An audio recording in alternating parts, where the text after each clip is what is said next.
supporting what we're all doing. Harun, floor is yours. Hi, thank you very much for this organization, and thank you for inviting me to this webinar on the neutrality of Turkmenistan.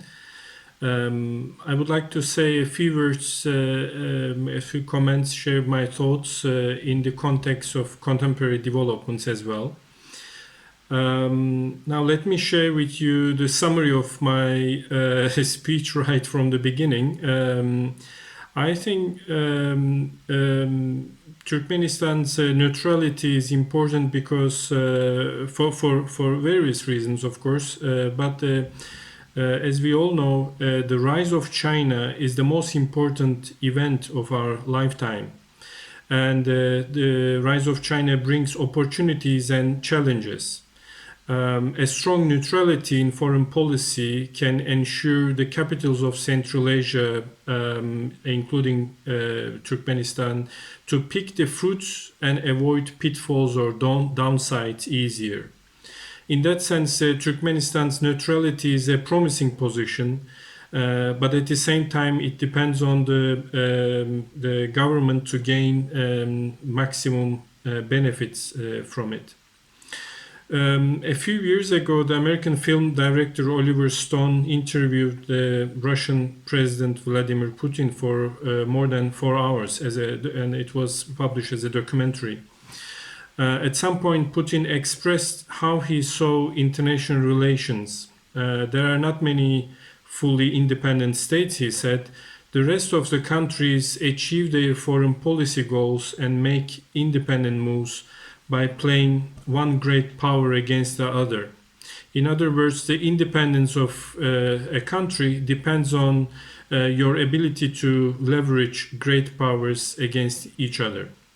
What Putin expressed actually summarizes the conditions we live in. If we go back to Central Asia, and Turkmenistan's foreign policy of neutrality enables her to pursue this policy and benefit from the rivalry of great powers. We have the emergence of great power rivalry. Whether you might be a diplomat or an academician, today the biggest international story of our professional lifetime is the rise of China. I will quote Graham Allison, a professor at Harvard who testified on this topic to the Senate Armed Services Committee in the American Congress 6 years ago.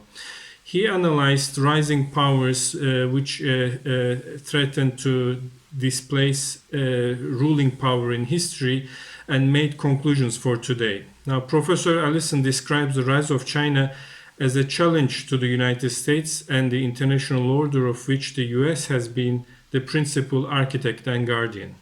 Now, the rise of China can be a challenge or a problem for the American strategists and policymakers. But is this the case for Turkmenistan and other Central Asian countries? That is not a clear-cut subject. In this multipolar world, both sides will ask smaller nations to take sides, force them to take sides. How can countries resist to pressures and follow their own national agendas?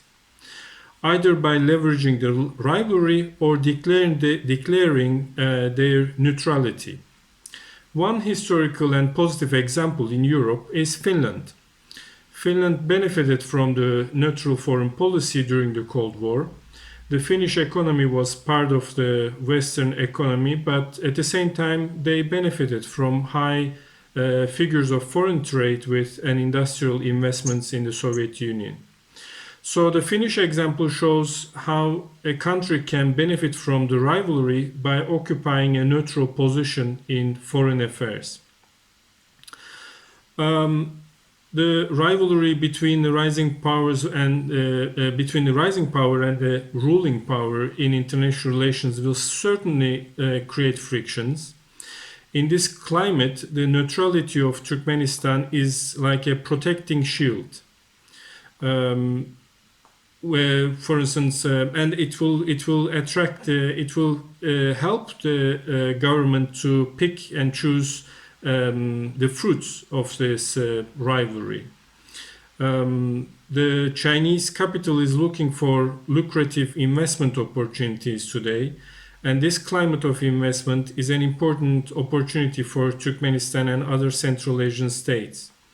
And we can see the early results. The Soviet infrastructure was designed to deliver raw materials to industrial centers. For that reason, the existing railroads, for instance, were in the north-south direction. However, the Chinese-European or East-West trade is currently $450 billion, and this figure will rapidly rise in the coming decades. And from the Balkans to Turkey and Pakistan, all region is upgrading its transport infrastructure to benefit from this trade corridor. Turkmenistan also benefits from the construction of East-West railway connections. Again, the new gas pipelines diversify the export markets for Turkmenistan. So this economic cooperation can be expanded to other areas as tourism and industry. There will be political pressure against such economic decisions, as we see in the Belt and Road Initiative. There will be critiques. Now, however, the protecting shields of neutrality will give Ashgabat leverage for skillful diplomatic maneuvering. That's what I wanted to share today on this topic. Thank you. Thank you. Yes, very interesting and extremely important to keep in sight of opportunity and as well as the challenges and the special place of neutrality, how that can functionalize some of these things. Exactly. So, thank you.